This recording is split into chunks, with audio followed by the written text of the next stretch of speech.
Lecture number 16 आज के lecture का आगाज करते हैं, लेकिन उससे पहले प्रीवियस लेक्चर में से अगर कोई क्वेश्चन पूछना चाहते हो तो पूछ लीजिए। अभी उसके जो पास्ट पेपर के क्वेश्चन थे वो प्रैक्टिस नहीं की हमने, ठीक है। हाँ जी, वो मुझे पता है। और आज के लर्निंग ऑब्जेक्टिव के भी शायद नहीं हो सकेंगे, लेकिन कल फिर हम दोनों लर्निंग ऑब्जेक्टिव के इकट्ठे प्रैक्टिस करेंगे पास्ट पेपर के क्वेश्चन जी। तो इसलिए अगर पास्ट पेपर में कोई इशू है तो उसको भी थोड़ा पेंडिंग कर दें। कोई कंसेप्ट में इशू है तो वो पूछ लीजिए जी मेरे भाई।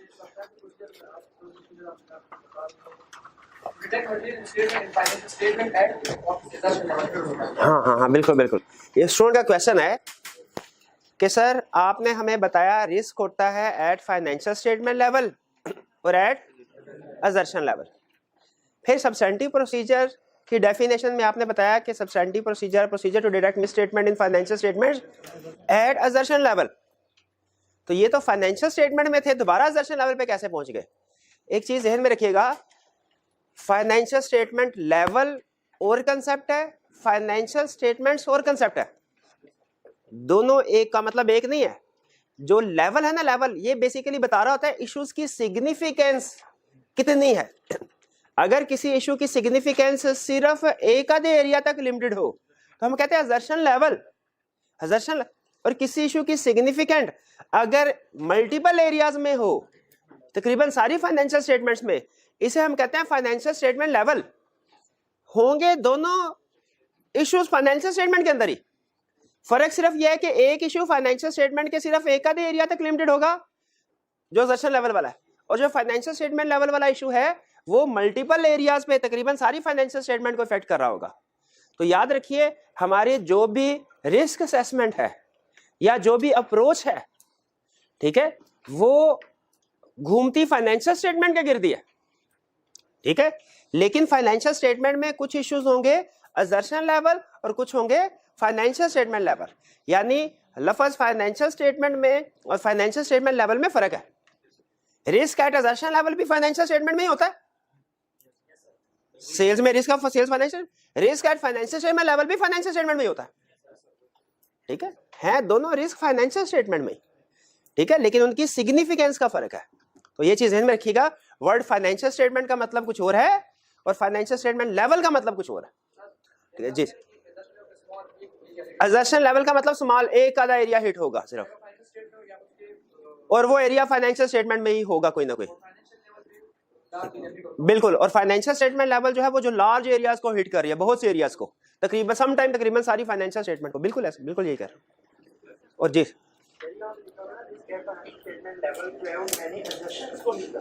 हाँ, यहां पे देखें, मैं बताता हूं। सम टाइम कंसेप्ट बिल्डिंग के लिए हम अल्फाज कुछ और इस्तेमाल कर लेते हैं, और जो स्टैंडर्ड ने वर्डिंग यूज की होती है, स्टैंडर्डाइज्ड वर्डिंग, वो कुछ और होती है, ठीक है। जैसे मैंने आपको असर्शन का कंसेप्ट समझा दिया। एक फाइनेंशियल स्टेटमेंट है, फाइनेंशियल स्टेटमेंट्स के अंदर बहुत से एरियाज हैं और हर एरिया के अंदर बहुत सी असर्शंस हैं, 6 assertions.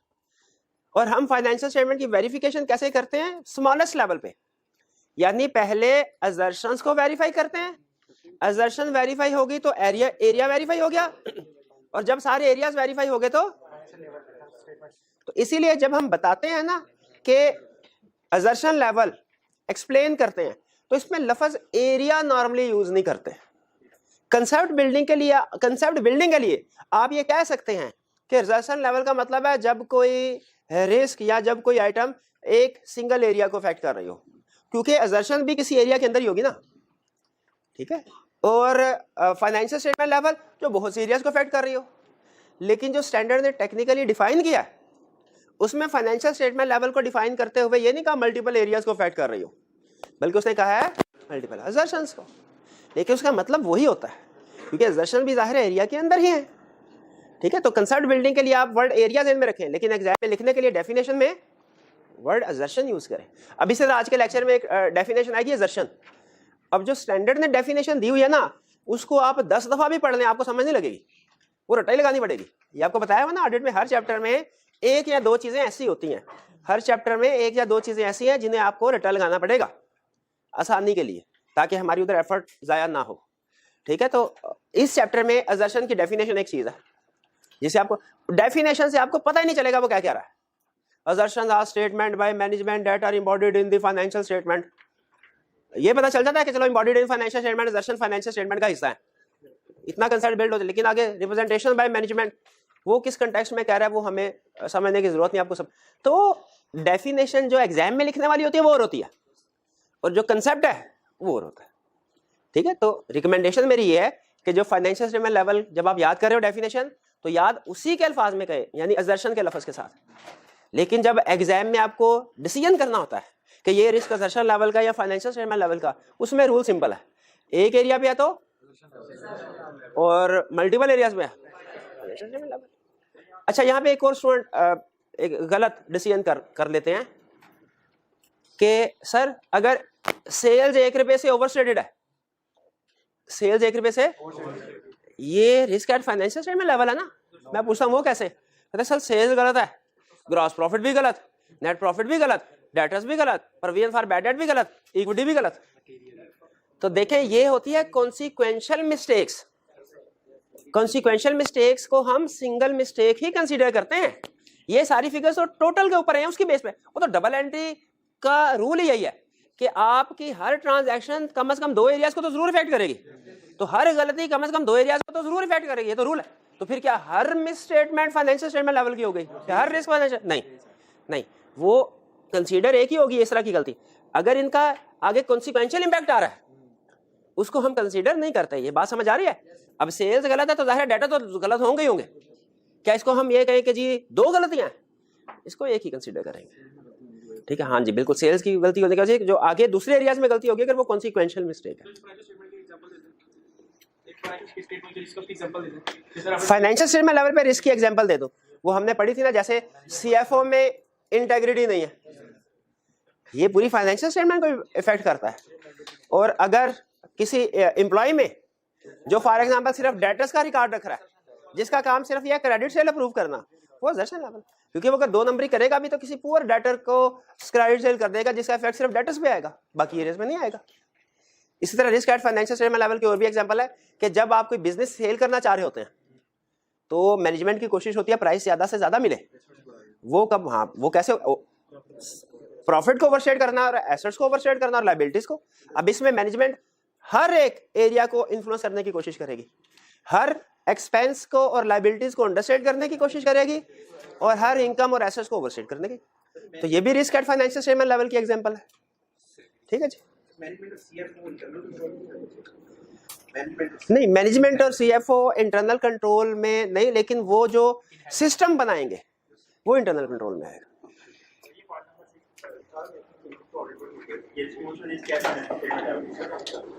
Response to risk at financial statement level में लिखा है making changes to audit procedures. देखिए हम ऑडिट प्रोसीजर परफॉर्म करते हैं, आप जरा मुझे बताइए हमारे क्लाइंट को पता चल जाता होगा कि नहीं कि हम ऑडिट प्रोसीजर किस तरीके से परफॉर्म कर रहे हैं। हम आइटम्स को, सेल्स को, एक्सपेंसेस को, आइटम को सिलेक्शन किस मेथड से करते हैं, क्लाइंट को पता चल जाता है कि नहीं। हम प्रोसीजर क्या परफॉर्म करते हैं, क्या क्या चीजें चेक करते हैं, क्लाइंट को पता चल जाता है कि नहीं। तो इसमें एक रिस्क होता है कि अगर आप एक ही क्लाइंट का 3-4 दफा ऑडिट करें या उसे 3-4 दफा जब ऑडिट करवाया होता है ना तो उसे पता चल जाता है यार ऑडिटर आके क्या क्या चीजें पूछते हैं, क्या क्या चीजें चेक करते हैं। और अगर वो प्रिडिक्ट कर ले हमारे प्रोसीजर को तो उसके लिए फ्रॉड करना आसान है। तो जिस जिस चीजों को हमने चेक करना है वो उनको सीधा पता करके ओके कर देगा, बाकी चीजों में गड़बड़ करेगा। यही चीज है, ये जो है ना कि आपने प्रोसीजर्स को चेंज करना है। ठीक है, इसका मतलब यही है कि आप उसको अनप्रिडिक्टेबल कर रहे हैं। ठीक है, अनप्रिडिक्टेबल जब हम करते हैं तो क्या करते हैं, बेसिकली अपने प्रोसीजर को चेंज कर लेते हैं। ठीक है, या ऐसे एरियाज को अब इसमें आगे हम स्टडी करेंगे, ऐसे एरियाज, ऐसी ट्रांजैक्शन जो पहले हमने टेस्ट नहीं की थी पिछले 2-3 साल में, इस साल उनको भी अप्रोच चेंज करें, उनको भी टेस्ट कर ले। ठीक है, हाँ जी बिल्कुल। तो making changes into audit program का मतलब है कि ऑडिटर ने जो प्रोसीजर्स पिछले सालों में परफॉर्म करता रहा है इस साल चेंज कर ले, इस साल डिफरेंट प्रोसीजर परफॉर्म करे। हाँ, इसे ऐसे चेंज नहीं करेंगे जिससे स्टैंडर्ड इफेक्ट हो रहा, बिल्कुल। इसमें जो चेंज करेंगे वो स्टैंडर्ड्स की रिक्वायरमेंट्स के अंदर रहते हुए ही करेंगे। यानी कुछ चीजें जो स्टैंडर्ड ने रिक्वायर किया ना, वो तो जैसे स्टैंडर्ड ने कहा है कि कंफर्मेशन लेटर सेंड करना है डेटर्स को, तो वो तो करें ही करेंगे, लेकिन उस कंफर्मेशन के अंदर डेटर्स को सेलेक्ट कैसे करना है ये चेंज कर देंगे। पिछली दफा हमने सिर्फ बड़े बड़े डेटर्स को सेलेक्ट किया था, इस दफा कुछ बड़े और कुछ छोटे डेटर्स को भी सिलेक्ट कर ले। सैम्पलिंग मेथड चेंज कर ले। पिछली दफा हमने स्टैटिस्टिकल सैम्पलिंग यूज की थी, इस दफा नॉन स्टैटिस्टिकल सैम्पलिंग यूज कर लें। ठीक है, इस तरह के चेंजेस से फिर वो क्लाइंट हमें प्रिडिक्ट नहीं कर पाता। जी और कोई क्वेश्चन? जी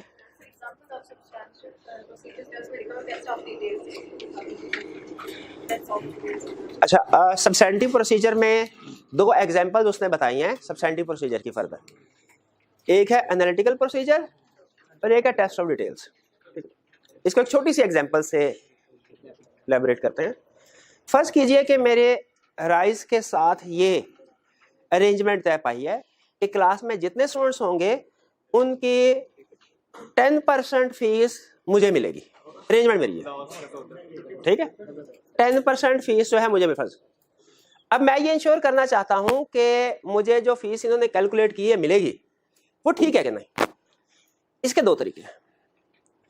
पहला तरीका क्या है, मैं उनसे लिस्ट लूं कि सर आप मुझे सारे जितने भी क्लास में एनरोल्ड स्टूडेंट्स हैं ना उनकी लिस्ट दें, उनकी जितनी फीस एग्री की है वो दें, जिसकी 22 है 20 है 18 जो जो भी फीस है आगे वो लिखियो, और फिर उसके आगे मेरी कैलकुलेशन लिखियो 10% के हिसाब से। तो मैं क्या करूंगा, मैं वो लिस्ट लूंगा। अब मैंने उसको वेरीफाई करना है ना, कॉरोबोरेट करना है। अब मैं क्या करूं, मैं क्लास में इनसे पूछूं तो भाई बताइए आप आपकी आईडी क्या है, ये आईडी मुझे बताएं, और मैं उनसे पूछूं कि भाई फीस दिखाओ, फीस जमा करवाई है, वो देख रहे हैं हाँ कितनी फीस, मैं उसे मैच कर लूं। ठीक है, एक तरीका ये है। फर्स्ट कीजिए सबकी 20,000 फीस है, क्योंकि मेरा हाल 20,000 ही है। अच्छा चले, मैंने इनसे पूछ लिया, फिर मैंने इनको चेक कर लिया सैंपल बेस पे, सबको तो सैंपल बेस के इनका नाम आ रहा है कि नहीं आ रहा। इससे मुझे ये भी तसल्ली हो जाएगी कहीं ऐसा तो नहीं है कि क्लास में ऐसे स्टूडेंट बैठे हो जिन्होंने फीस नहीं जमा करवाई, और ये भी तसल्ली हो जाएगी कि जिन स्टूडेंट्स ने फीस जमा करवाई है उनका क्रेडिट मेरे मिल गया कि नहीं मिल गया। सैंपल बेस के ऊपर फॉर एग्जांपल 100 में से मैंने 20 को चेक कर लिया, थी मेरी तसल्ली हो गई। एक तरीका ये है, इसमें मैंने सोर्स डाटा उठाया, सैंपल बेस के ऊपर काम किया। ठीक है, इसमें मेरा कितना टाइम लग गया होगा, घंटा 1.5 घंटा लग गया होगा तकरीबन। ठीक है, एक दूसरा तरीका है क्या, मैं देखूं काउंट कर लूं नंबर ऑफ स्टूडेंट्स कितने हैं मेरे, नंबर स्टूडेंट्स काउंट कर लिए, उसको मल्टीप्लाई करूं जो फीस है 20,000 और 10%, और एक फिगर मेरे पास आ जाएगी, टोटल की फिगर होगी है। उस टोटल को जो कॉलेज की तरफ से मुझे फिगर टोटल की दी गई है उसके साथ मैं अगर तकरीबन उतनी ही है, इमटेरियल सा फर्क है उतनी ही है, तो मुझे क्या तसल्ली नहीं हो जाएगी कि जो रेवेन्यू दिया गया एलोकेटेड वो ठीक है। एक तरीका ये है। इसमें कितनी को देर लगेगी, इसमें शायद 5 मिनट 7 मिनट या 10 मिनट।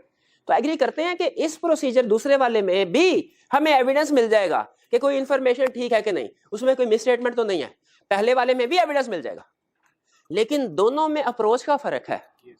जो पहले वाली अप्रोच होती है, बताइए इसमें डिटेल वर्क हुआ है कि एनालिटिकल वर्क हुआ है, डिटेल वर्क, इसे कहते हैं टेस्ट ऑफ डिटेल्स। और जो दूसरे वाला है इसे कहते हैं एनालिटिकल प्रोसीजर, जिसमें मैंने कोई एनालिसिस लगाया, इसे कहते हैं एनालिटिकल प्रोसीजर। एनालिटिकल प्रोसीजर में याद रखिए हम हमेशा टोटल की अमाउंट को लेके उसको वेरीफाई करते हैं कि इसमें मिसस्टेटमेंट है कि नहीं, टोटल की अमाउंट। और जो टेस्ट ऑफ डिटेल्स होते हैं इसमें हम हमेशा डिटेल लेते हैं, सैंपल बेस पे ट्रांजैक्शन को सेलेक्ट करते हैं, उन्हें सपोर्टिंग डॉक्यूमेंट्स के साथ मैच करते हैं। टेस्ट ऑफ डिटेल में क्या करते हैं, हम हमेशा किसी टी काउंट के अंदर अपीयर होने वाली जितनी भी ट्रांजैक्शंस होती हैं उनकी लिस्ट लेते हैं, सैंपल बेस पे उनको सेलेक्ट करते हैं और सपोर्टिंग डॉक्यूमेंट्स के साथ मैच करते हैं। यानी जिस प्रोसीजर में आपने सैंपलिंग की, जिस प्रोसीजर में आपने ट्रांजैक्शन की सपोर्टिंग डॉक्यूमेंट को चेक किया, वो आपका टेस्ट ऑफ डिटेल है। इंडिविजुअल ट्रांजैक्शंस को सैंपल बेस पे सपोर्टिंग डॉक्यूमेंट्स के साथ चेक करना, ये टेस्ट ऑफ डिटेल है। क्या है, इंडिविजुअल ट्रांजैक्शंस को सैंपल बेस पे सेलेक्ट करके सपोर्टिंग डॉक्यूमेंट्स के साथ मैच करना, ये टेस्ट ऑफ डिटेल है। इंडिविजुअल ट्रांजैक्शंस को जो एक अकाउंट के अंदर होती है, जैसे सेल के अंदर बहुत सी ट्रांजैक्शन होगी ना, इंडिविजुअल ट्रांजैक्शन को सैंपल बेस पे सेलेक्ट करना, कुछ को करना कुछ को, और सपोर्टिंग डॉक्यूमेंट्स के साथ मैच करना, ये टेस्ट ऑफ डिटेल्स है। और जब हम फाइनेंशियल स्टेटमेंट्स में अपीयर होने वाली फिगर, टोटल फिगर को किसी के साथ रिलेशनशिप बना के एनालिसिस करके रिलेशनशिप बना के वेरीफाई करते हैं, ये एनालिटिकल प्रोसीजर है। अच्छा बाकी सुनने चले, बात अगर निकली है तो एक दो कंसर्न मजीद बता दो। ऑडिटिंग स्टैंडर्ड हमें क्या कहते हैं वाला, फाइनेंशियल स्टेटमेंट्स को वेरीफाई करते हुए हम क्या कर सकते हैं, एनालिटिकल प्रोसीजर परफॉर्म कर सकते हैं कि टेस्ट ऑफ डिटेल, शाबाश, दोनों कर सकते हैं। प्रैक्टिस में बताइए ऑडिटर्स की प्रेफरेंस क्या होती है वाला, एनालिटिकल प्रोसीजर, शाबाश, क्योंकि इसमें कम वक्त में एविडेंस मिल जाता है। लेकिन अनफॉर्चुनेटली हर एरिया के ऊपर एनालिटिकल प्रोसीजर परफॉर्म नहीं हो सकते। कुछ एरिया पे हो सकते हैं, कुछ पे नहीं हो सकते। जैसे अगर तो हर एक की फीस फिक्स है ना 20,000, तो ये एनालिटिकल प्रोसीजर परफॉर्म हो सकता है। अगर किसी की 20 है, किसी की 15, किसी की 10, किसी की 5, फिर ये एनालिटिकल प्रोसीजर परफॉर्म नहीं हो सकता। 5, हाँ चलें ठीक है, तो 5 ना करें। एग्जाम्पल दे रहा हूँ भैया, बात समझ आ गई? अच्छा जी, अच्छा चलें, आपसे फिर प्रैक्टिकल क्वेश्चन पूछता हूँ, इसका मेरी तसल्ली हो जाएगी। अब रियल एग्जांपल है, हमारा एक क्लाइंट है, चले एग्जांपल भी आपको साथ बता। एक पीडीसीएल क्लाइंट था, वो रेवेन्यू की ट्रांजैक्शंस बुक करता था। ओके, बिल होते थे, हर कस्टमर के बिल की अमाउंट फर्क होती थी, किसी की 2,000, किसी की 5,000, किसी की 10,000, किसी की 15, 20, इस तरह। अब हर ट्रांजैक्शन की अमाउंट डिफरेंट है। एक क्लाइंट ये पीडीसीएल, एक दूसरा क्लाइंट था होंडा कार्स, ये अपनी गाड़ियां बेचते थे, लेकिन इनकी जो सेल प्राइस थी वो सबके लिए सेम होती थी, मॉडल सेम, सबके लिए प्राइस सेम। हमने दोनों का रेवेन्यू वेरीफाई करना था। बताइए किस क्लाइंट में एनालिटिकल प्रोसीजर सूटेबल होंगे, किस में एनालिटिकल, शाबाश, वो 2-3 दिन लगते थे बस, खत्म काम। और पीडीसीएल में उसमें कोई 2-3 महीने लग जाया करते थे, उसमें 2-3 महीने लग जाया करते थे, उसमें फिर टेस्ट ऑफ डिटेल करते थे। अब टेस्ट ऑफ डिटेल में गैस कीजिए हम क्या करते थे भला? पीडीसीएल का टी अकाउंट सेल्स का निकाला, उसमें सैंपल बेस पे कुछ ट्रांजैक्शन जो रेवेन्यू बुक है वो देखा, और फिर बिल की जो कॉपी इनके पास होती थी उसके साथ कंपेयर किया, उतना ही बिल मैच हुआ कि नहीं हुआ। जबकि होंडा में क्या किया हमने, उनसे पूछा नंबर ऑफ यूनिट सोल्ड कितने हैं, इधर नंबर सेल प्राइस कितने है, ये प्राइस है, मल्टीप्लाई करके देखा हुआ है कि नहीं। फिर भी 2-3 दिन किस लिए लगे? हाँ, वो हम लगा लेते होते हैं, ये नहीं पूछना किस लिए लगे, वो हम लगा लेते। वैसे ऑफिशियली बता दूं किस लिए, क्योंकि हमने कम से कम ये कंफर्म करना होता है कि जो हमें डाटा दिया गया ना वो रिलायबल है कि नहीं। जैसे क्लाइंट ने जब कहा ना कि नंबर ऑफ यूनिट्स इतनी गाड़ियां सेल हुई, तो हमने उनको कंफर्म करना होता था कि वाकई इतनी गाड़ियां सेल हुई है कि नहीं, ठीक है। और जो सेल प्राइस हमें बताते थे, तो बोर्ड ऑफ डायरेक्टर्स की अप्रूवल से कंफर्म करना होता था कि यही प्राइस है, उसके बाद छुट्टियों का काम। तो क्लियर हो गया। Analytical procedure, test of detail में दोनों सब्सटेंटिव प्रोसीजर है, मतलब दोनों को फाइनेंशियल स्टेटमेंट वेरीफाई करने के लिए यूज किया जा सकता है। अब ये प्रैक्टिकली आपकी अपनी जजमेंट होगी, अपना डिसीजन होगा कि चाहे एनालिटिकल प्रोसीजर से परफॉर्म कर लें, चाहे टेस्ट ऑफ डिटेल से। जी, लेकिन एक बात क्या बताइए आपको, टेस्ट ऑफ डिटेल हर जगह पे लग सकता है, एनालिटिकल प्रोसीजर कुछ में लगेगा एरियाज में, कुछ एरियाज में सूटेबल नहीं होता, ठीक है। जैसे एग्जांपल दी, अगर आपकी सेल प्राइस फिक्स है, आप ऐसे क्लाइंट पे एनालिटिकल प्रोसीजर परफॉर्म कर सकते हैं। जिसमें सेल प्राइस डिफरेंट है उसमें नहीं कर सकते। जहां पे थोड़ी बहुत इमटेरियल वहां पे कर सकता है। जैसे होंडा में मैं आपको छोटी मजीद, आपने बात आगे बढ़ाई है तो एग्जांपल दे दूं, उसमें कुछ जगहों पे ऐसे होते थे, उसमें वेरिएशंस होती हैं, आपको पता है गाड़ी में आप कुछ वेरिएशन करवा सकते हैं, वो सन रूफ वगैरह की, और कुछ ऑटोमेटिक में लहदा, मैनुअल का लहदा, थोड़ा सा फर्क होता था। लेकिन ये चूंकि इमटेरियल डिफरेंसेस होते थे, इसलिए इसको हम कंसीडर नहीं करते थे, ठीक है। हाँ, अच्छा, रेंट एक्सपेंस, इन्होंने भाई ने बात आगे बढ़ाई।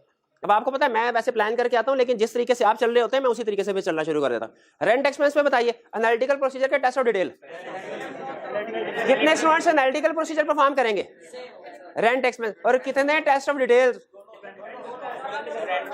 इसमें प्रैक्टिकली एनालिटिकल प्रोसीजर परफॉर्म किया जाए। इसलिए कि अगर इसमें अगर मगर है ही नहीं, ये सेम ही होता है, साल का सेम होता है, साल के बाद ही बढ़ता है ना, साल का सेम होता है। हाँ बिल्कुल, एनालिटिकल प्रोसीजर डेफिनेटली तब लगेंगे जब एक तो प्रेडिक्टेबल हो चीजें, यानी वेरिएशन उनमें ज्यादा ना हो, और दूसरा जो हमारे पास आई है वो सही हो, एक्यूरेट कंप्लीट हो।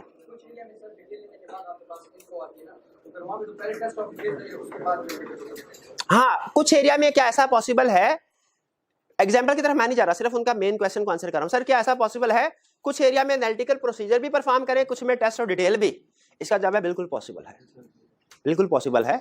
आप दोनों भी परफॉर्म, स्टैंडर्ड रोकता नहीं है, ज्यादा काम करने से स्टैंडर्ड कभी नहीं रोकता। हमारी फर्म में ना 2 ग्रुप होते थे, एक हमारा ग्रुप था, दोनों के पार्टनर डिफरेंट होते हैं। फर्म के अंदर ना बहुत से ग्रुप्स हो सकते हैं, डिपार्टमेंट होते हैं ना। हमारे ऑडिट डिपार्टमेंट के अंदर 2 ग्रुप्स थे उस वक्त, तो दोनों के पार्टनर डिफरेंट थे। अब चूंकि ऑडिट में जो प्रोसीजर होते हैं आपने पढ़ा हुआ, ऑडिटर की जजमेंट पे डिपेंड कर रहे होते हैं, तो जो हमारे ग्रुप के पार्टनर थे उनकी अप्रोच डिफरेंट होती थी प्रोसीजर परफॉर्म करने की, जो दूसरे ग्रुप के पार्टनर उनकी अप्रोच डिफरेंट। जो दूसरे ग्रुप के पार्टनर थे उनकी अप्रोच होती थी जहां तक एनालिटिकल प्रोसीजर से एविडेंस मिल सके वहां से ले लो और बाकी टेस्ट ऑफ डिटेल से ले लो। हमारे पार्टनर्स की अप्रोच होती थी एनालिटिकल प्रोसीजर से भी एविडेंस ले लो जहां से मिल सके और फिर उसके बाद हर एरिया पे टेस्ट ऑफ डिटेल भी लगाओ, हर एरिया पे टेस्ट ऑफ डिटेल। तो हमें हाँ अब खुद बताइए, अब मैं आपसे एक क्वेश्चन पूछता हूँ, किस ग्रुप में ज्यादा लेट सीडिंग होती होगी? यस, ठीक है इसमें। और हम बड़ा कलपते होते थे, हम कहते थे नहीं सर जी जब एनालिटिकल प्रोसीजर परफॉर्म कर लिए तो टेस्ट ऑफ डिटेल की क्या जरूरत है। लेकिन चूंकि पार्टनर्स की अपनी एक रिस्क असेसमेंट होती है तो वो कहते थे ठीक है एनालिटिकल प्रोसीजर एविडेंस मिल गया लेकिन अभी भी मुझे थोड़ा सा रिस्क है। हाँ बिल्कुल, क्रॉस वेरीफाई कर लें, शाबाश, अरे क्रॉस वेरीफाई कर लें तो हम कर लेते। हाँ अगर कभी, हाँ कभी बाज़ औक़ात ऐसा भी होता था एनालिटिकल प्रोसीजर से हमें कोई चीजें मैच नहीं करती थी। जैसे अभी तो मैंने आपको बता दिया ना कि हमने जब गाड़ियों का रेवेन्यू होंडा वाले केस में एस्टिमेट किया वो तकरीबन उतना ही था, सम टाइम उतना नहीं होता, फर्क आ जाता है। तो इसमें फिर मजीद काम करना पड़ता है, ठीक है। आगे चल के एक टॉपिक आएगा हमारा एनालिटिकल प्रोसेस में डिटेल में स्टडी करेंगे, उसमें हमें गाइड करता है क्या पूरा चैप्टर है, पूरा चैप्टर एनालिटिकल प्रोसीजर का, ठीक है भाई। चीजें असल में ना चीजें बाद में जैसे अभी आपने नोट नहीं किया होगा, मैं अभी आपको बताता हूँ लेकिन शायद मुश्किल ना हो जाए। चले ऐसे नहीं, ऐसे मजा आएगा। रिस्क असेसमेंट प्रोसीजर हमने लास्ट लेक्चर में ऑडिट प्रोसीजर पढ़े। अच्छा चलिए एक और क्वेश्चन मेरे में आ गया, कोई स्टूडेंट ऑडिट प्रोसीजर और सब्सटेंटिव प्रोसीजर में फर्क बता सकता हो? ऑडिट प्रोसीजर और सब्सटेंटिव प्रोसीजर में फर्क 1 2 3 4 5 बस। ऑडिट में दोनों आते हैं, सब्सटेंटिव प्रोसीजर होते हैं वो सिर्फ क्या नाम है फाइनेंशियल स्टेटमेंट के लिए होते हैं। ऑडिट प्रोसीजर में रिस्क वो भी आता है। एक मिनट है भाई, रिस्क असेसमेंट और सब्सटेंटिव दोनों आते हैं। शाबाश, इन्होंने कहा सर ऑडिट प्रोसीजर एक जनरल टर्म है, ऑडिटर जो भी प्रोसीजर परफॉर्म करता है वो ऑडिट प्रोसीजर है। ऑडिटर जो भी प्रोसीजर परफॉर्म करता है, सॉरी सही कर दूं, ऑडिटर जो भी प्रोसीजर परफॉर्म करता है for the purpose of audit, वो ऑडिट प्रोसीजर है। ये ना ऑडिट पे जाके आप खाना खाने जाएं, मैनेजर पूछे किधर जा रहे हैं, ऑडिट प्रोसीजर परफॉर्म करने जा रहे हैं, वो ऑडिट प्रोसीजर नहीं होगा। जो भी प्रोसीजर एविडेंस ऑब्टेन करने के लिए परफॉर्म, वो ऑडिट प्रोसीजर है। अब ऑडिट प्रोसीजर के अंदर डिफरेंट टाइप्स हैं, रिस्क असेसमेंट प्रोसीजर, सब्सटेंटिव और कभी कभी टेस्ट ऑफ कंट्रोल भी, अगर कंट्रोल स्ट्रांग हो तो maximum audit procedure overall term, इसके अंदर मैक्सिमम 3 टाइप्स हो सकती हैं, 3 या 2। टेस्ट ऑफ कंट्रोल कभी होता है कभी नहीं होता, आपको पता है वो कब होता है भला? जब कंट्रोल स्ट्रांग हो तब टेस्ट ऑफ कंट्रोल करते हैं, वरना नहीं करते हैं। तो 2 तो कंफर्म होगी, वरना 3 maximum type, risk assessment procedure, test of control और सब्सटेंटिव प्रोसीजर। तो इन शॉर्ट यूं कह सकते हैं, जिस तरह हमने पढ़ा था audit engagement is a type of assurance engagement, उसी तरह कह सकते हैं substantive procedure is a type of audit engagement. ये बात समझ आ गई? अच्छा अगली चीज, हमने जब टाइप्स ऑफ ऑडिट प्रोसीजर पढ़े थे 3 टाइप्स पढ़ी, risk assessment procedures, test of control, substantive procedure की 2 टाइप्स कहा एक्सप्लेन कर दें, वो हो गई analytical procedure, test of detail. Risk assessment procedure की भी 3 टाइप्स, सॉरी कुछ टाइप्स थी। रिस्क असेसमेंट प्रोसीजर की भी कुछ एग्जांपल्स थी, जैसे सब्सटेंटिव, बताइए क्या एग्जांपल्स थे? एक मिनट है रे, रिस्क असेसमेंट प्रोसीजर्स की एग्जांपल, रिस्क के टाइप्स नहीं, लेवल्स ऑफ रिस्क नहीं, रिस्क नहीं, रिस्क असेसमेंट प्रोसीजर्स की एग्जांपल, प्रोसीजर्स की, रिस्क की नहीं। पहले बताया नहीं नहीं, अब ये रिस्क बढ़ गया मेरा। आपको ये पता है रिस्क असेसमेंट प्रोसीजर और रिस्क में क्या फर्क है? जैसे मैंने फाइनेंशियल स्टेटमेंट और फाइनेंशियल स्टेटमेंट लेवल में फर्क बताया, तो बताइए रिस्क असेसमेंट प्रोसीजर इसमें क्या फर्क है? रिस्क असेसमेंट प्रोसीजर है जो आप काम करते हैं रिस्क को आइडेंटिफाई करने के लिए, और रिस्क वो है जो आइडेंटिफाई होते हैं। तो रिस्क असेसमेंट प्रोसीजर के एग्जांपल्स, पहले जी जी, इंक्वायरी, शाबाश, ऑब्जर्वेशन, इंस्पेक्शन और एनालिटिकल प्रोसीजर, शाबाश भाई तक ने, ठीक है। ये एग्जांपल है रिस्क असेसमेंट प्रोसीजर की। तो आपने नोट किया एनालिटिकल प्रोसीजर 2 जगह पे आ रहा है, रिस्क असेसमेंट की एग्जांपल में भी आ रहा है, सब्सटेंटिव प्रोसीजर के एग्जांपल में भी है। अब ये 2 जगह पे क्यों है, इन दोनों में फर्क क्या है?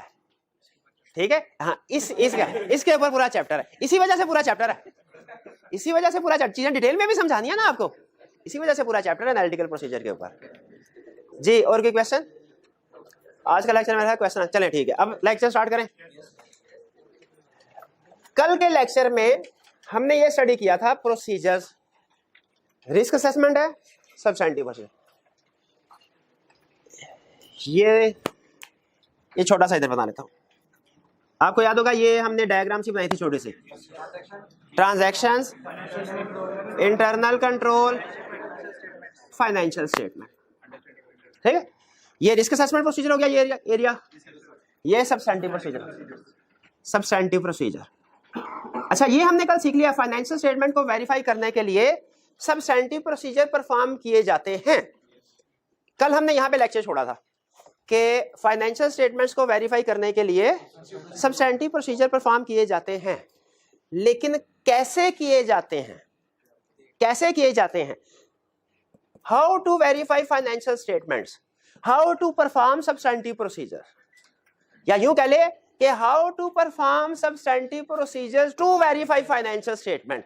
ये आज सीखना है, ये आज सीखना है। यानी जहां पे तकरीबन कल का लेक्चर छोड़ा था वहीं से लिंक बना के आगे लेके जा रहा हूं आपको।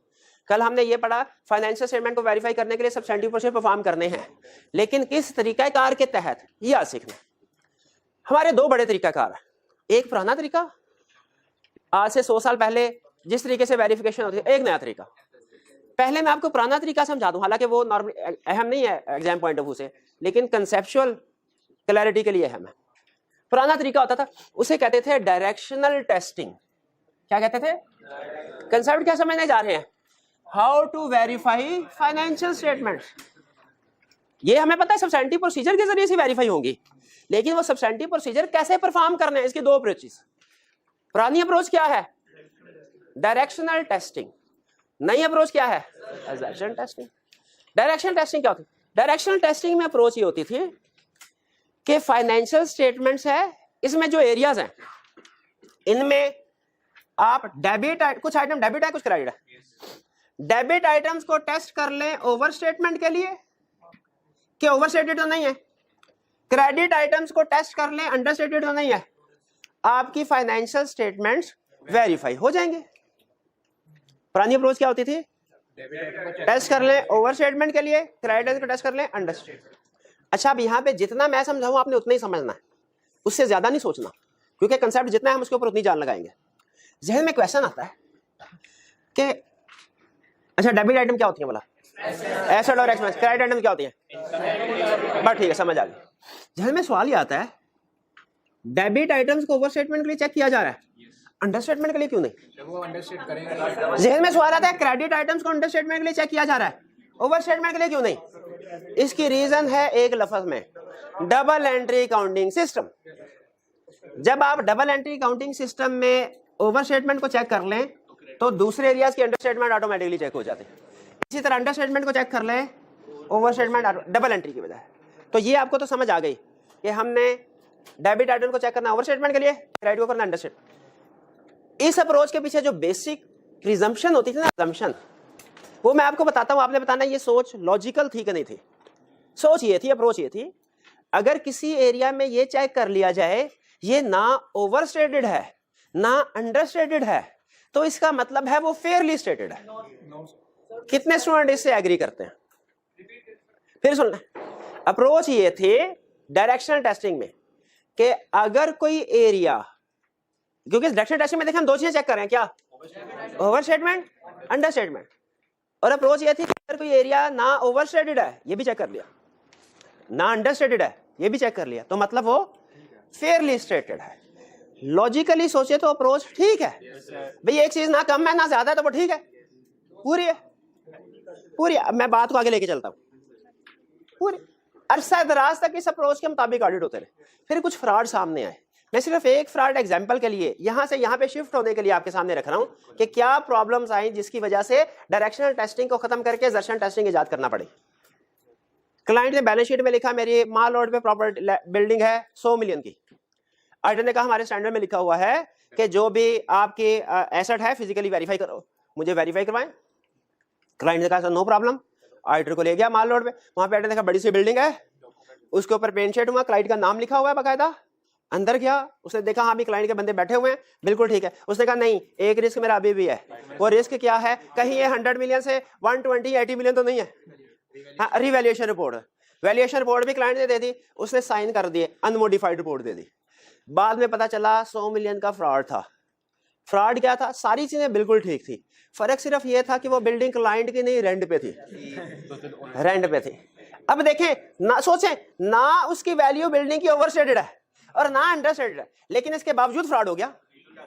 तो आईफैक ने जाके फिर उस वक्त सोचा, उन्होंने कहा इसका मतलब है हमारी इस अप्रोच में कोई ना कोई डेफिशिएंसी है, इस अप्रोच को बदलने की जरूरत है, इस अप्रोच को मोर कम्प्रीहेंसिव करने की जरूरत है, इस अप्रोच को इतना कम्प्रीहेंसिव करने की जरूरत है कि क्लाइंट उसके बाद पूरा जोर लगा ले फिर भी फ्रॉड ना कर सके। तो फिर डायरेक्शनल टेस्टिंग अप्रोच को ऑब्सोलीट करार दे दिया गया और असर्शन टेस्टिंग अप्रोच इजाद की गई। अब भी आजकल शायद कुछ ऐसी जगहों पे जहां पे ISAs अप्लाई नहीं होते या जहां पे छोटे छोटे क्लाइंट है जैसे सोल प्रोप्राइटर वगैरह, शायद अभी भी डायरेक्शनल टेस्टिंग अप्रोच यूज होती हो, लेकिन जो बड़े क्लाइंट्स हैं हमारे कंपनीज हैं उनमें डायरेक्शनल टेस्टिंग अप्रोच यूज नहीं होती। स्टैंडर्ड रिक्वायर करता है, आपने जब ऑडिट करना है किताबों में शायद आपसे कोई सवाल पूछ रहा है डायरेक्शनल टेस्टिंग क्या होती है, इसमें ओवर स्टेटमेंट के लिए किन आइटम को चेक करते हैं किताबों में शायद पूछ, लेकिन प्रैक्टिकली आपको हमेशा कौन सी अप्रोच मिलेगी? अच्छा, असर्शन टेस्टिंग जरा सुनिएगा पहले, इसकी बैक एंड में रीजन। असर्शन टेस्टिंग है, आपने चेक क्या करना है फाइनेंशियल स्टेटमेंट को असर्शन टेस्टिंग के थ्रू। फाइनेंशियल स्टेटमेंट में कितनी स्टेटमेंट है? इनकम स्टेटमेंट,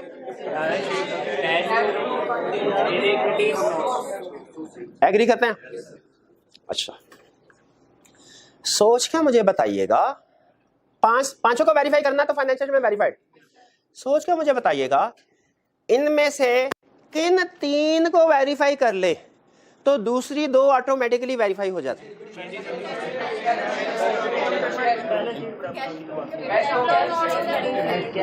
या यूं कह लूं, क्वेश्चन मैं बदल लेता हूं, काउंटिंग के नॉलेज को सामने रख के बताएं, इनमें से कौन सी 3 स्टेटमेंट ऐसी हैं जो अगर आपके पास हो तो बाकी की 2 आप बना सकते हैं? इनकम स्टेटमेंट, बैलेंस शीट और नोट्स टू द अकाउंट्स। मुझे लगता है आपने कैश फ्लो स्टेटमेंट के क्वेश्चन नहीं किए हुए, तो मुझे बताइए उसमें income statement balance cash flow खुद से बना लेते थे कि नहीं? और इसी तरह अगर आपको इनकम स्टेटमेंट दिया, बैलेंस शीट दिया, नोट्स में उसने कुछ बताया हुआ है तो स्टेटमेंट चेंज बना सकते हैं कि नहीं? काउंटिंग में सवाल भी होते थे नहीं, नोट्स उसे खुद से देने होते हैं, नोट्स खुद से आप कैसे बनाए, आपका कैसे पता चलेगा? हाँ जी, इसीलिए याद। अच्छा आप सुने, अगर आपने इनकम स्टेटमेंट, बैलेंस शीट और नोट्स द अकाउंट्स वेरीफाई कर लिए तो इनसे जो कैश फ्लो स्टेटमेंट बनेगी, स्टेटमेंट ऑफ चेंज एक्टिविटी बनेगी, वो ऑटोमेटिकली वेरीफाइड होगी। ट्रू और फॉल्स? वेरीफाइड इंफॉर्मेशन से जो इंफॉर्मेशन बनाएंगे वो ऑटोमेटिकली वेरीफाइड होगी। एग्रीड? तो मतलब हमें कैश फ्लो स्टेटमेंट और स्टेटमेंट चेंज एक्टिविटी वेरीफाई करने की जरूरत नहीं है, इन तीनों को वेरीफाई कर लिया, बाकी आगे चलते हैं। इन तीनों को हमने वेरीफाई करना है, यहां पे साथ है मेरे, आगे बताएं। मुझे बताइए, notes to the accounts income statement और बैलेंस शीट से हटके होते हैं कि इनसे रिलेटेड होते हैं? जैसे notes to the account sale से रिलेटेड होंगे, परचेज से रिलेटेड, सैलरी से रिलेटेड, डाटा से रिलेटेड, फिक्स एसेट से रिलेटेड, ऐसे ही है। लॉजिकली बताइए, हमें पहले इनकम स्टेटमेंट वेरीफाई करनी चाहिए, फिर नोट्स के जैसे जैसे इनकम स्टेटमेंट बैलेंस शीट का एरिया वेरीफाई कर रहे हैं साथ ही साथ उसके नोट्स भी। इसीलिए नोट्स टू द अकाउंट्स को अलग से वेरीफाई करने की बजाय इनकम स्टेटमेंट का जो एरिया वेरीफाई कर रहे हैं उसके साथ ही उसके नोट्स भी देख लें। इसका पुराना नाम था प्रेजेंटेशन एंड डिस्क्लोजर, नए नाम में सिर्फ प्रेजेंटेशन बता दिया, कोई मसला नहीं। ये लफ्ज प्रेजेंटेशन क्या बता रहा है हमें कि आप जिस एरिया को वेरीफाई कर रहे हैं उसके डिस्क्लोजर को भी साथ वेरीफाई करें, ठीक है? इसी तरह अगर बैलेंस शीट का एरिया है उसके डिस्क्लोजर को भी साथ वेरीफाई कर लें। भाई डिस्क्लोजर तो इनकम स्टेटमेंट बैलेंस शीट दोनों के होते हैं ना। चलिए, तो लफ्ज प्रेजेंटेशन का मतलब क्या हुआ कि हमने उस एरिया से रिलेटेड डिस्क्लोजर्स वगैरह देखने हैं, या सम टाइम कुछ ब्रेकअप भी होता है, जैसे फिक्स एसेट का ब्रेकअप होता है कि आपने उसको क्लासिफाई, इंटेंजिबल का ब्रेकअप होता है, तो ब्रेकअप को भी चेक कर लेते हैं। जब डेफिनेशन पढ़ेंगे ना उसमें aggregation and disaggregation of data की भी बात करेगा, डिस्क्लोजर की भी बात करेगा। जैसे सेल्स में मुझे याद है एक डिसएग्रीगेट करते हैं, डिसएग्रीगेट का मतलब है फर्दर डिटेल देना, ब्रेकअप के अगर टोटल सेल है ना, नहीं एडवांस लेवल का ये कंसेप्ट है, अगर आप डिफरेंट प्रोडक्ट सेल करते हैं ना, एक ही बजाय डिफरेंट प्रोडक्ट, तो आपने हर प्रोडक्ट को अलग सेगमेंट के तौर पे रिपोर्ट करना होता है। पढ़ा हुआ है, इतना तो पता है ना कि वो इस टोटल सेल्स को अलहदा से फिर हम प्रेजेंट करते हैं। ऊपर शायद एक अमाउंट देते हैं लेकिन नीचे आप अलहदा सेगमेंट बना रहे हैं, ये है डिसएग्रीगेट करना। तो ये तो पढ़ा हुआ है ना कि बैलेंस शीट में जो टोटल एसेट की फिगर आती है और नीचे उसकी 4-5 क्लासेस बनाते हैं, यही डिसएग्रीगेटेड है। तो प्रेजेंटेशन एंड डिस्क्लोजर, ये समझ आ गया आपको? अच्छा मुझे बताएं, हम इस नतीजे पे पहुंच गए कि नोट्स टू द अकाउंट्स हर एरिया के साथ साथ करना है। इसका मतलब अगर हम इनकम स्टेटमेंट वेरीफाई कर लें, बैलेंस शीट वेरीफाई कर लें, हमारा ऑडिट कंप्लीट। ऐसे ही है ना? क्योंकि नोट्स साथ साथ कर लेंगे। ठीक है, अच्छा अब सुनिए, इनकम स्टेटमेंट और बैलेंस शीट, क्या इसमें जो अकाउंट्स होते हैं उनकी नेचर एक जैसी होती है? नहीं, डिफरेंट होती है। ये होती है पूरे साल की ट्रांजैक्शन, ये होता है closing balance. Closing balance accounting में हम जिसको इनकम स्टेटमेंट कहते हैं, ऑडिट में उसको इनकम स्टेटमेंट नहीं, क्लासेस ऑफ ट्रांजैक्शन कहते हैं, क्योंकि इसमें पूरे साल की उस ट्रांजैक्शन की सारी क्लासेस आ रही है, स्पेसिफिक क्लास की सारी ट्रांजैक्शन आ रही है। क्लासेस अकाउंटिंग में जिसे बैलेंस शीट कहते हैं, ऑडिट की लैंग्वेज में उसे अकाउंट बैलेंस, क्योंकि इसमें क्लोजिंग बैलेंस आ रहे होते हैं। ठीक है, अब इसका मतलब अब मैं थोड़ा थोड़ा अपनी टर्म चेंज कर रहा हूं। हमने क्लासेस ऑफ ट्रांजैक्शंस को वेरीफाई करना है, हमने अकाउंट बैलेंस को वेरीफाई करना है, ऑडिट खत्म। ठीक है ना? ऑडिट खत्म। अच्छा, क्या क्लासेस ऑफ ट्रांजैक्शन और अकाउंट बैलेंस की नेचर एक जैसी होती है? फर्क होता है। तो इसका मतलब है इनको ऑडिट करने की अप्रोच भी एक जैसी नहीं होगी, मे भी थोड़े बहुत सिमिलैरिटी हो, लेकिन कुछ ना कुछ फर्क भी होगा। फिर सुनिए, क्या क्लासेस ऑफ ट्रांजैक्शन और अकाउंट बैलेंस में जो आइटम्स उनकी नेचर एक जैसी है? इसीलिए इनको वेरीफाई करने की जो अप्रोच होगी वो भी एक जैसी नहीं होगी, मे भी थोड़ी बहुत सिमिलैरिटी हो, लेकिन कुछ ना कुछ फर्क भी होगा। अब हमने क्लासेस ऑफ ट्रांजैक्शन को वेरीफाई करना है पहले। ठीक है, कैसे वेरीफाई करें? मैं आपसे कहता हूं कोई एरिया बताइए। सेल्स, चलिए सेल्स को वेरीफाई करना है। पहली चीज, सेल्स क्लासेस ऑफ ट्रांजैक्शन में आती है कि अकाउंट बैलेंस में? गुड, क्लासेस ऑफ ट्रांजैक्शन, बेहतरीन। अच्छा, पुरानी अप्रोच के मुताबिक हमने सिर्फ 2 चीजें चेक करनी होती थी, ओवर स्टेटमेंट और अंडर स्टेटमेंट। नई अप्रोच के मुताबिक 6 चीजें चेक करनी है। अब मैं आपके साथ शेयर कर रहा हूं कि हमने नई अप्रोच के मुताबिक क्या क्या चीजें चेक करनी है। हमने चेक करना है कंप्लीटनेस, हमने चेक करना है अकरेंस, हमने चेक करना है एक्यूरेसी, हमने चेक करना है कट ऑफ, हमने चेक करना है क्लासिफिकेशन, हमने चेक करना है प्रेजेंटेशन। कौन कौन सी असर्शन चेक करनी है हमने? Completeness, occurrence, accuracy, cut off, classification, presentation. भैया कंप्लीटनेस का मतलब क्या है? अब सुनिए, कंप्लीटनेस का मतलब है जितनी भी ट्रांजैक्शन रिकॉर्ड होनी चाहिए थी सारी रिकॉर्ड हो गई, जितनी भी ट्रांजैक्शन रिकॉर्ड होनी चाहिए थी सब हो गई है। कंप्लीटनेस का मतलब यह है। अकरेंस का मतलब क्या है? कि जो रिकॉर्ड हुई हैं वो एक्चुअली अकर हुई हैं, यानी कोई फेक ट्रांजैक्शन नहीं रिकॉर्ड कर दी। फेक, दोनों में फर्क नहीं समझ आई अभी बात? नहीं आई? नहीं। अच्छा, अगर आ गई तो है कोई माइका लाल क्लास में जो मुझे ये बता दे कि कंप्लीटनेस चेक करने को डायरेक्शनल टेस्टिंग पुरानी अप्रोच में क्या कहते थे? अंडर स्टेटमेंट, शाबाश। और अकरेंस चेक करने को ओवर स्टेटमेंट, शाबाश। इसका मतलब है ये 2 असर्शन पुरानी अप्रोच में भी टेस्ट होती थी, नाम फर्क है। तो नई अप्रोच में कंप्रीहेंसिव काम कैसे हुआ? उसने 4 मजीद असर्शन ऐड कर दी, 4 मजीद असर्शन। अब मुझे बताइए, अच्छा अकरेंस का मतलब क्या हुआ? अकरेंस का कि जो पहले कंसेप्ट बिल्ड करे पहले, कि जो ट्रांजैक्शन रिकॉर्ड हुई है अकर हुई क्या नहीं, अकर हुई क्या नहीं। और कंप्लीटनेस का मतलब जो भी ट्रांजैक्शन अकर हुई रिकॉर्ड हुई क्या नहीं। फिर से बताइए, अकरेंस का मतलब क्या है? जो रिकॉर्ड हुई है वो अकर हुई है क्या नहीं। कंप्लीटनेस का मतलब क्या है? जितनी भी अकर हुई है रिकॉर्ड हो गई क्या नहीं। अच्छा मुझे बताइए, ये तो जनरल लैंग्वेज में बात बता दिया ना, अब मुझे बताइए स्पेसिफिक डॉक्यूमेंट का नाम लेके, सेल्स की एग्जांपल के साथ, सेल्स के एरिया में जब हम कंप्लीटनेस को चेक कर रहे होंगे, इसका मतलब क्या होगा कि जितनी भी गुड्स डिस्पैच नोट हैं उनमें से सैंपल लेके वो सारी की सारी रिकॉर्ड हो गई कि नहीं। कौन सी असर्शन है? प्रोसीजर, मैं ऑब्जेक्टिव मैं बता रहा हूं, असर्शन आपने बताना है, ऑब्जेक्टिव क्या है? जितनी भी गुड डिस्पैच नोट बनी है सारी की सारी अकाउंट्स में रिकॉर्ड हो गई हैं, कंप्लीटनेस, शाबाश। और अगर ऑब्जेक्टिव ये हो जितनी भी से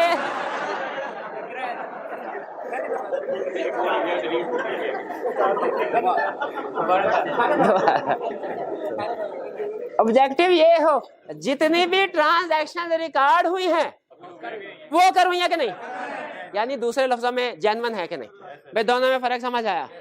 अच्छा मुझे ये बताइए, जो स्टूडेंट मुझे बताएगा से, क्योंकि अब देखिए मैं प्रैक्टिकली आपको लेके आ रहा हूँ, प्रैक्टिकली रिस्क होता है कि सेल्स ओवरस्टेटेड ना हो, परचेजेस अंडरस्टेटेड ना हो, क्योंकि प्रॉफिट बढ़ाने के लिए क्लाइंट सेल्स को ओवरस्टेट करेगा, परचेज को अंडरस्टेट। जो स्टूडेंट दोनों प्रोसीजर बताएगा उसे इनाम। हाथ उठा जी मेरे भाई, सेल्स को चेक करना है ओवरस्टेटेड तो नहीं, या मुझे बताइए दर्शन की लैंग्वेज में क्या चेक करना है? सेल्स की अकरेंस। हाँ अब बताइए सेल्स की अकरेंस कैसे चेक करेंगे? सर जो सपोर्टेड डॉक्यूमेंट्स है, गुड डिस्पैच नोट्स, उससे सैंपल उठा के वो टी अकाउंट्स के साथ मैच करेंगे। Supporting documents good dispatch note से सैंपल उठा के टी अकाउंट के साथ मैच करेंगे।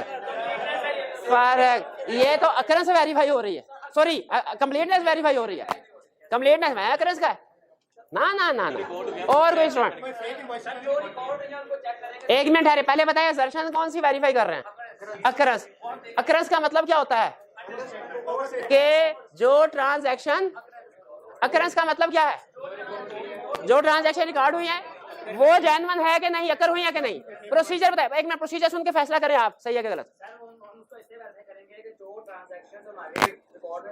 जो ट्रांजैक्शन सेल्स अकाउंट में रिकॉर्ड हुई है उनका सैंपल सेलेक्ट करके सपोर्टिंग डॉक्यूमेंट्स जैसे गुड डिस्पैच नोट वगैरह के साथ मैच करेंगे, अकरेंस वेरीफाई होगी। एग्री करते हैं? शाबाश। और परचेजेस का एरिया में अब कोई नहीं बोलेगा, नहीं नहीं नहीं और कोई नहीं बोलेगा, परचेजेस के एरिया में चेक करना है कंप्लीटनेस। यानी कंप्लीटनेस का मतलब क्या है पहले बताएं? कि जितनी भी परचेजेस हुई हैं सारी की सारी रिकॉर्ड हो गई हैं कि नहीं। तो बताइए प्रोसीजर। गुड सीड नोट में से सैंपल सेलेक्ट करेंगे, फिर चेक करेंगे क्या वो परचेजेस अकाउंट में रिकॉर्ड हुई है कि नहीं। शाबाश, बिल्कुल ठीक है, बिल्कुल ठीक। नहीं नहीं वो बता रहे हैं ऐसे, मैं सिर्फ अल्फाज को थोड़ा बहुत रिफाइन करता हूँ सिंप्लीफाई करने के लिए। कंसेप्ट उनका था, उन्होंने सही बताया, आप दोबारा पूछ लीजिएगा उनसे, सही बताएंगे इंशाल्लाह। भाई कंप्लीटनेस और अकरेंस का मतलब समझ आ गया? सबसे अहम काम यही था। अब सुनिए, सोचिए अगर हमने सेल्स में कंप्लीटनेस भी चेक कर ली, एक्यूरेसी अकरेंस भी चेक कर ली, क्या अभी भी फ्रॉड हो सकता है? अभी भी हो सकता। अब सुनिए यहां पे आखिरी कंसेप्ट आज का, कंप्लीटनेस और अकरेंस का ताल्लुक होता है नंबर ऑफ ट्रांजैक्शंस के साथ, अमाउंट ऑफ ट्रांजैक्शन के साथ नहीं। सुनिए 10 गुड डिस्पैच नोट बने, 10 ही रिकॉर्ड हुए, कंप्लीटनेस भी है अकरेंस भी है। अच्छा 10 गुड डिस्पैच नोट बने, 8 रिकॉर्ड हुए, कौन सी असर्शन वायलेट हुई? कंप्लीटनेस। 8 गुड डिस्पैच नोट बने, 10 रिकॉर्ड हुए, अगर शाबाश ठीक है, 10 बने 10 ही रिकॉर्ड हुए दोनों। लेकिन हर जगह पे जो रेट था वो 70 की बजाय ₹7 यूज किया गया। एक्यूरेसी। कंप्लीटनेस और अकरेंस का ताल्लुक किससे है? नंबर ऑफ ट्रांजैक्शन के साथ। एक्यूरेसी का ताल्लुक अमाउंट ऑफ ट्रांजैक्शन के साथ। ठीक है, अगर ट्रांजैक्शन रिकॉर्ड हुए लेकिन गलत अमाउंट के साथ तो एक्यूरेसी। अच्छा अमाउंट भी सही है, गलत अकाउंट में रिकॉर्ड हो गई, सेल्स की बजाय। अच्छा देखें 10 थी, 10 की 10 रिकॉर्ड हुई, अमाउंट भी ठीक है लेकिन सेल्स की बजाय अदर इनकम में हो गई, क्लासिफिकेशन। अच्छा अमाउंट, ट्रांजैक्शन भी ठीक, अमाउंट भी ठीक, क्लास भी ठीक, सिर्फ इस साल की ट्रांजैक्शन अगले साल कट ऑफ। तो याद रखिएगा अगर अमाउंट गलत हो एक्यूरेसी, अगर अकाउंट गलत हो और अगर साल गलत हो, साल को समटाइम पीरियड कर देता है। ठीक है, तो कंप्लीटनेस का मतलब क्या? इंश्योर करना सारी की सारी ट्रांजैक्शन रिकॉर्ड हुई हो। अकरेंस का मतलब इंश्योर करना जो रिकॉर्ड हुई है वो अकर हुई, जेन्युइन है कि नहीं, अकर हुई है कि नहीं। एक्यूरेसी का मतलब अमाउंट सही रिकॉर्ड हुई हो, क्लासिफिकेशन अकाउंट सही हो, कट ऑफ पीरियड सही हो, प्रेजेंट आपका नोट। हाँ आपको एक लाइन बता देता हूं, किसी भी एरिया के सब्सटेंटिव प्रोसीजर लाजमी आएगी। जब कभी आपसे कोई पूछे ना प्रेजेंटेशन की दर्शन को कैसे वेरीफाई करना है, आपने उसे कह देना है इंश्योर करेंगे disclosures are as per IFRS।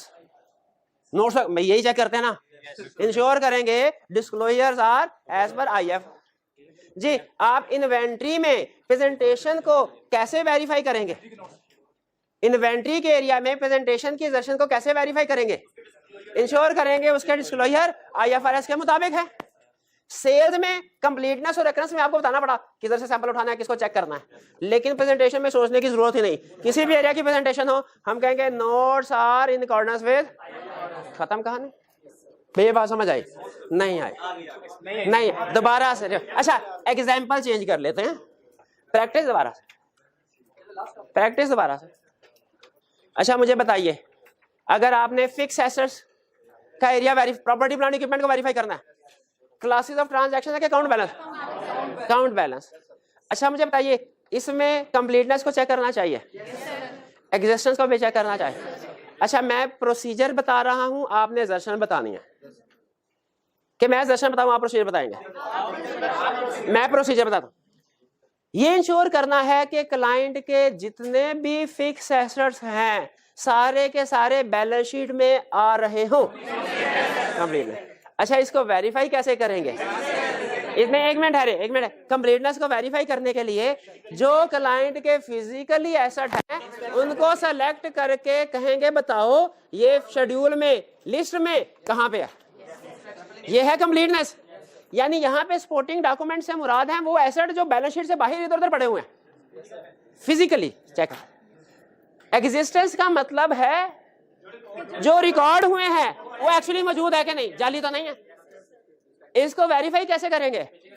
Sample select करेंगे उन एसेट्स का जो बैलेंस शीट में आ रहे हैं, शाबाश, और देखेंगे फिजिकली मौजूद है कि नहीं। ठीक है।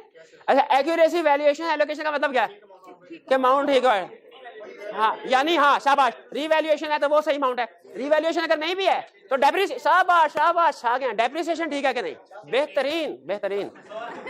अच्छा मुझे बताइए ये तीन चीजें देख ली, अभी भी फ्रॉड हो सकता है? रेंट वाला राइट्स एंड ऑब्लिगेशन देखना है, राइट्स एंड ऑब्लिगेशन भी है कि नहीं एसेट लायबिलिटी पे। इसमें लफ्ज राइट एसेट के लिए, ऑब्लिगेशन लायबिलिटीज के लिए। कैसे चेक करेंगे ये भी बता दें, लीगल डॉक्यूमेंट से। बेहतरीन।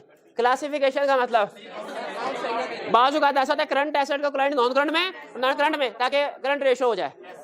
क्लियर हो गया ये सारी चीजें। अच्छा अब सुनिए, देखिए एक्यूरेसी वैल्यूएशन एलोकेशन ये एक ही लफ्ज बोलना है आपने।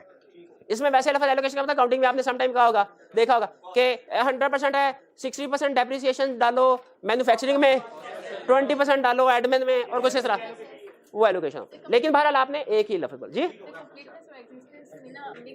कंप्लीटनेस और एग्जिस्टेंस में मिक्स हो गया है, जैसे कंप्लीटनेस और रेकरेंस में होता था, कोई मसला ही नहीं है। आप अब देखें, अभी यही बताएंगे, ठीक है। मैं बताना चाहता हूं कि पैसे में कितनी ताकत है। इन्होंने कहा, क्वेश्चन इनका है कंप्लीटनेस और एग्जिस्टेंस में सर मिक्स हो गया है, कुछ समझ नहीं आया, ऐसे ही है। मैं आपके सामने प्रोसीजर करना, इन्वेंट्री की एग्जांपल, अब और कोई नहीं बोलेगा, बाकी सिर्फ अपने जहन में इसका आंसर लेके आए। इन्वेंट्री की एग्जांपल मुझे बताइए, क्लासेस ऑफ ट्रांजैक्शन है कि अकाउंट बैलेंस? Account balance. मैंने प्रोसीजर परफॉर्म करते हुए कौन सी सेशन को सामने रखना है, क्लास ऑफ ट्रांजैक्शन की अकाउंट बैलेंस की? अकाउंट। हालांकि हो सकता है कुछ सेशन सेम हो लेकिन कुछ डिफरेंट भी हो सकती है, जैसे कंप्लीटनेस सेम है, एक्यूरेसी थोड़ा सा सेम है, क्लासिफिकेशन सेम है, प्रेजेंटेशन सेम है, लेकिन अकरेंस और एग्जिस्टेंस फर्क है, कट ऑफ और एप्लीकेशन फर्क है। तो इसीलिए चूंकि कुछ सेम है कुछ फर्क है, तो मैंने ध्यान से जो जोन सा एरिया उसी की एग्जिस्टेंस लिखनी है। एग्रीड? अब सुनिए, कंप्लीट मेरे सीनियर ने मुझे कहा इन्वेंट्री का एरिया वेरीफाई करो। मैं इन्वेंट्री के एरिया में सारी सेशन देखनी चाहिए, ठीक है। मैं क्लाइंट के पास गया, अब आपने प्रोसीजर मैं बता रहा हूँ, सेशन आपने बतानी। क्लाइंट के पास गया, मैंने कहा सर मुझे रिस्क है क्या कि जो आपने इन्वेंट्री बैलेंस शीट में दिखाई हुई है ना वो आपके गोदाम में नहीं है, तो मुझे अपनी लिस्ट दे उन एसेट्स जो आपने रिकॉर्ड किया ना 50 लाख बैलेंस शीट में, उसकी लिस्ट दे। मैंने उस लिस्ट में से सैंपल उठाया और देखा गोदाम में चीजें मौजूद हैं कि नहीं। लिस्ट में से सैंपल उठाया, देखा गोदाम में चीजें मौजूद है कि नहीं। बताएं कौन सी सेशन वेरीफाई? एग्जिस्टेंस। अच्छा सुने सुने सुने, अभी नहीं, पहला टिक हो गया, आगे चलें। मैंने कहा सर मेरा ये भी रिस्क है कि गोदाम में जो चीजें मौजूद हैं वो सारी की सारी लिस्ट में रिकॉर्ड कर दी कि नहीं। मैंने गोदाम में कहा भाई ये क्या है, ये कुर्सी है, बताइए लिस्ट में कहाँ है। क्लाइंट ने कहा इस जगह पे। मैंने इसी तरह गोदाम में 4-5 चीजें और सेलेक्ट की और देखा लिस्ट में मौजूद है कि नहीं, वो मौजूद थी। है ये भी फिजिकल वेरिफिकेशन, लेकिन एंगल चेंज हो गया। पहले लिस्ट से वेयर हाउस, अब वेयर हाउस से लिस्ट, और कोई नहीं बोलेगा। बताइए जब मैंने गोदाम से सैंपल उठा के देखा लिस्ट में आइटम आ रही है कि नहीं, कौन सी असर्शन? कंप्लीटनेस। शाबाश शाबाश, फर्क समझ आया आपको? फर्क समझ आया? ये कंप्लीटनेस। अच्छा अब आखिरी चीज, आखिरी क्वेश्चन मेरा, अगर ये सही जवाब दे दिया इनाम मिल जाएगा। मैंने इसके साथ साथ ये भी देखा कोई इन्वेंट्री आइटम टूटी फूटी तो नहीं है, कोई ब्रेक तो नहीं हो गई, कोई खराब तो नहीं है, बताइए। बिल्कुल ठीक, शाबाश भाई, फर्क समझ आया इनमें? कंप्लीटनेस का मतलब क्या है? इंश्योर करना सारी की सारी आइटम्स आ गई कि नहीं, रिकॉर्ड हुई कि नहीं। अकरेंस का मतलब, यहाँ पे एग्जिस्टेंस का मतलब क्या? जो रिकॉर्ड हुई है। अच्छा सुनने सुनने, बस आखिरी 3-4 मिनट में बात खत्म कर रहा हूँ, 2-3 बातें बतानी है। Account balance, classes of transaction में जो अकरेंस है ना, अकाउंट बैलेंस में तकरीबन वही कंसेप्ट एग्जिस्टेंस है। अच्छा आप सुनिए, एक सेंटेंस बोल रहा हूं, अगर है कोई माइका लाल तो समझ के दिखाए, समझ के दिखाए। ऑल ट्रांजैक्शंस, मेरा मकसद बता रहा हूं, आपने दर्शन बतानी है। All transactions which should have been recorded have been recorded. एक स्टूडेंट कहने लगा सर आपने तो गलती कर दी, 2 दफा हैव बीन रिकॉर्डेड लगा दिया, 1 दफा काट दें? 1 दफा काट भाई, नहीं काटना। Sentence all transaction which should have been recorded, यानी जो होनी चाहिए थी हैव बीन रिकॉर्डेड। अच्छा अब सुनिए, 1 मिनट है, ये बैठा है। कंप्लीटनेस क्लासेस और ट्रांजैक्शन में भी है, अकाउंट बैलेंस में भी है। अब मैं आपको एक सेंटेंस बता रहा हूं, आपने बताना है ये किसकी एक्सप्लेनेशन है। इस वाली कंप्लीटनेस की एक्सप्लेनेशन है कि उस वाली कंप्लीटनेस की explanation. All assets and liabilities it should have been included have been included। बिल्कुल ठीक, बिल्कुल ठीक। अच्छा अब सुनिए, आखिरी क्वेश्चन, जो इसमें से गलती ढूंढेगा कि स्टूडेंट क्यों फेल हुआ, उसका 50 रुपए इनाम। एग्जाम में आया कि आप डेटर्स की असर्शंस को एक्सप्लेन करें, डेटर्स की असर्शन को एक्सप्लेन करें। स्टूडेंट ने लिस्ट दी, सबसे पहले लिखा कंप्लीटनेस, और क्या लिखा? All assets and liabilities which should have been included have been included. Recorded कर लें, ऑल एसेट्स एंड, शाबाश। लायबिलिटीज नहीं आना था इसमें, बल्कि क्या आना था? डेटर। उसने क्वेश्चन स्पेसिफिक कर दिया, जब हमारा आंसर भी स्पेसिफिक होना चाहिए। तो इसमें एक्सप्लेन करते हुए ये नहीं लिखना था ऑल एसेट्स एंड लायबिलिटीज, वो तो जनरल है। उसने स्पेसिफिक असर्शन पूछी, हम भी स्पेसिफिक बताएं, all debtors which should have been recorded have been recorded. भाई बात समझ आई? क्विक रिवीजन करते हैं। आज के लेक्चर में हमने क्या सीखा? आज के लेक्चर में हमने सीखा कि फाइनेंशियल स्टेटमेंट को वेरीफाई करने की 2 अप्रोचेस, एक है डायरेक्शनल टेस्टिंग और दूसरी असर्शन। डायरेक्शनल टेस्टिंग में हर एरिया में 2 चीजें चेक करते हैं, ओवर स्टेटमेंट, अंडर स्टेटमेंट, जबकि इसमें डेफिशिएंसी थी, इसीलिए नई approach I assertion testing. Assertion testing में हर एरिया को 6 असर्शन में क्लासिफाई करते हैं, डिपेंडिंग अपॉन के वो इनकम स्टेटमेंट का एरिया के अकाउंट बैलेंस शीट का एरिया। अगर वो क्लासेस ऑफ ट्रांजैक्शन का एरिया तो असर्शंस डिफरेंट, अगर अकाउंट बैलेंस का एरिया है असर्शन डिफरेंट। कुछ असर्शन सेम है, कुछ डिफरेंट भी है, ठीक है। एग्जाम में जब आपने प्रोसीजर या असर्शन डिसाइड करने हैं, ये लाजमी डिसाइड कर लीजिएगा एरिया कौन सा है। ये ना सैलरीज एक्सपेंस पेरोल का एरिया पूछे और आप अकाउंट बैलेंस के असर्शन, टोटली गलत हो जाएगा। नहीं, आधा ठीक होगा, आधा, क्योंकि आधी असर्शन सेम है, लेकिन आधा गलत हो जाएगा। क्लियर हो गया? आज आपने घर जाके इसको याद कर लेना है असर्शन को, और इनको पढ़ के ना कंसेप्चुअली समझना है कि जो लेक्चर में चीजें समझाई पढ़ के भी वही जहन में आ रही है कि नहीं आ रही। क्लियर जी? चलिए आज का लेक्चर यहाँ पे खत्म करते हैं हम। अल्लाह हाफिज।